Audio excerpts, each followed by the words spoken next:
നമസ്കാരം.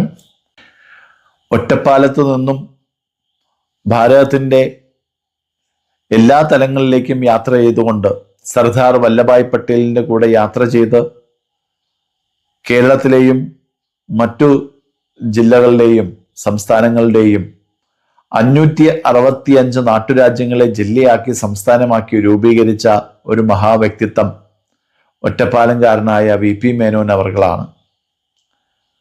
അദ്ദേഹം ഒറീസ ഗവർണറായിട്ട് ചാർജ് എടുക്കുകയും ഇന്ത്യയിൽ തന്നെ ആദ്യത്തെ മലയാളി ഗവർണർ എന്ന് അറിയപ്പെടുകയും ചെയ്യുന്നത് VP മേനോൻ അവർകളാണ്.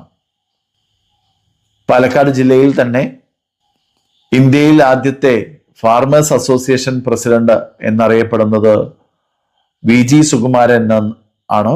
VG സുകുമാരൻ എരുമയൂര് സ്വദേശിയാണ്. പാലക്കാട് ജില്ലയിൽ VS വിജയരാഘവന്റെ അച്ഛൻ കൂടിയായ VG സുകുമാരനാണ് മലമ്പുഴ ഡാമിൽ നിന്നും കൃഷിക്കാർക്ക് വെള്ളത്തിന്റെ സ്രോതസ് എല്ലാ കാലത്തും ലഭിക്കാൻ വേണ്ടിയിട്ട് കനാൽ പാലം നിർമ്മിച്ചു കൊണ്ടുവന്നത്. അതുമാത്രമല്ല, ശ്രീനാരായണ ഗുരുദേവന്റെ യാത്രയിൽ യാക്കര ക്ഷേത്രം നിർമ്മിക്കുവാനുള്ള അവസരമൊരുക്കുകയും ഇദ്ദേഹത്തിന്റെ കാലഘട്ടത്തിലാണ്.